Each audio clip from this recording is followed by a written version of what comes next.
दोस्तों नमस्कार। Colonel Ajay CO Ajay astronomy group first global astro finance digital channel से आपसे मुखातिब होता हूं। आज 12 अक्टूबर सन 2023। दोस्तों आपको याद होगा हमने आपको दक्षिण पश्चिम मानसून के अंदर के असमान बरसात के वितरण की वजह से फसलों को प्रभावित होने के समाचार अग्रिम विश्लेषण के रूप में दिए थे, जो कि अब अक्षर सत्य साबित होते नजर आ रहे हैं। कपास के अंदर की क्वालिटी बिगड़ चुकी है और राजस्थान सरकार ने 1100 करोड़ से ऊपर का मुआवजा कपास के किसानों को जारी करने की घोषणा की है। साथ साथ महाराष्ट्र से भी खबर निकल के आ रही है कि चालू खरीफ सीजन में दलहन के उत्पादन में लगभग 35% की बड़ी कमी आने के समाचार देखने को मिल रहे हैं आंकड़ों के अनुसार। जानिए पूरी रिपोर्ट विस्तार से। दोस्तों कि महाराष्ट्र कृषि निर्देशालय के अनुसार एक अग्रिम अनुमान के अनुसार चालू खरीफ सीजन में महाराष्ट्र में दालों का उत्पादन घटकर 10.6 लाख टन होने का अनुमान लगाया गया है, जो कि पिछले 5 साल के औसत उत्पादन 16.5 लाख की तुलना में लगभग 35% की भारी कमी दिखा रहा है। खरीफ की दलहन की प्रमुख फसल अरहर का उत्पादन चालू खरीफ सीजन में घटकर 8.7 लाख टन होने का अनुमान है, जो पिछले साल के औसत उत्पादन 12.5 लाख टन की तुलना में लगभग 30% कम है।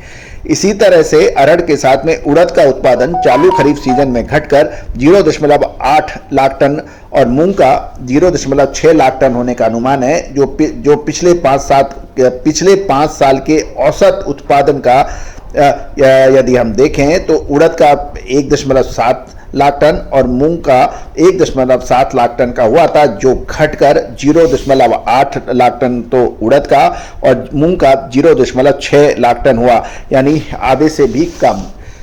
साथ साथ चालू खरीफ सीजन में मोटे अनाज का उत्पादन भी चालू खरीफ सीजन में राज्य में घटकर 51.9 लाख टन होने का अनुमान है, जो पिछले 5 साल के औसत के उत्पादन का 63.3 लाख टन की तुलना में 18% कम है।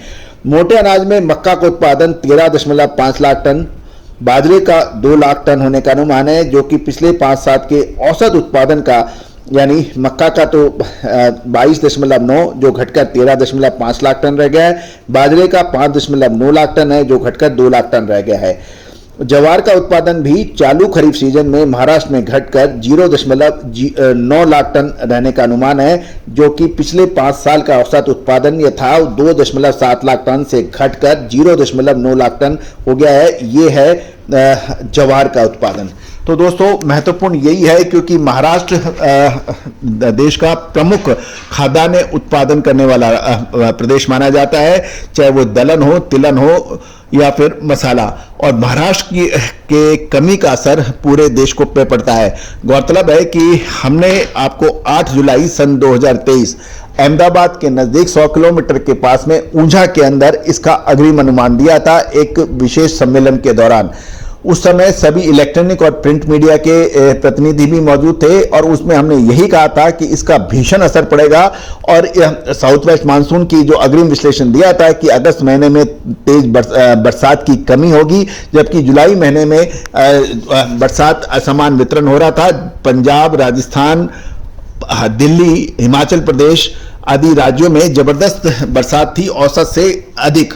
और उस वक्त हमने कहा था कि ये जो 8 जुलाई को जो था सम्मेलन और मीटिंग, उसके अंदर हमने कहा था कि अगस्त महीना भीषण गर्मी का जा रहा है और अकाल की स्थिति बनेगी और इसका असर देखने को मिलेगा। देखिए, न केवल कपास अपितु दलहन तिलहन की खबर महाराष्ट्र से आ चुकी है और इसका असर अब बाजारों में देखने को मिल सकता है। दोस्तों, आप अग्रिम विश्लेषण चाहते हैं किसी भी दलहन तिलहन मसाला कपास, तो आप हमें विशेष रिपोर्ट के लिए संपर्क कर सकते हैं।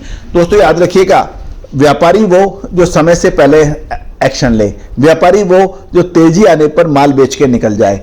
यानी जब तेजी आ जाती है उस वक्त आप माल खरीदते हैं और उसके बाद में फिर माल भाव गिरने लगते हैं। याद कीजिए, जीरे पर हमारा अग्रिम अनुमान जुलाई के अंदर आपको दिया था कि अगस्त के मध्य में के बाद जीरा गिरेगा। हल्दी के अंदर आपको 7 महीने पहले हमने अनुमान दिया था कि तेजी की संभावना है। छोटी इलायची, बड़ी इलायची, दालें, मसाले, चना, उड़द, मूंग, इस पे हमने जो आपको लगातार अपडेट दिए हैं वो सत्य साबित हुए हैं। दोस्तों ये चमत्कार भारतीय अनुसंधान पद्धति का है। अब इंडियन सिस्टम ऑफ एनालिसिस और फंडामेंटल एनालिसिस जब दोनों आपस में सहयोग करते हैं, दोनों मिलते हैं, तो अद्भुत रचनाओं का जन्म होता है, अद्भुत विश्लेषण का जन्म होता है। दोस्तों, भारत सोने की चिड़िया अपने ज्ञान विज्ञान की वजह से था, और यही वजह है कि हम इस पौराणिक ज्ञान विज्ञान को सहेजने में हमने लगभग अपनी जिंदगी के 25 साल लगाए हैं, और लगातार इस चैनल के माध्यम से प्रूव किया है, साबित किया है कि हम भारतीयों का ज्ञान विज्ञान कितना अग्रिम था और है और आगे भी रहेगा। दोस्तों, आप सभी से अनुरोध है कि यदि आप हमारे विशेष रिपोर्ट का चाहते हैं तो आप संपर्क कर सकते हैं, जो कि भुगतान करने पर ही उपलब्ध होगी। All the very best, good luck, happy trading.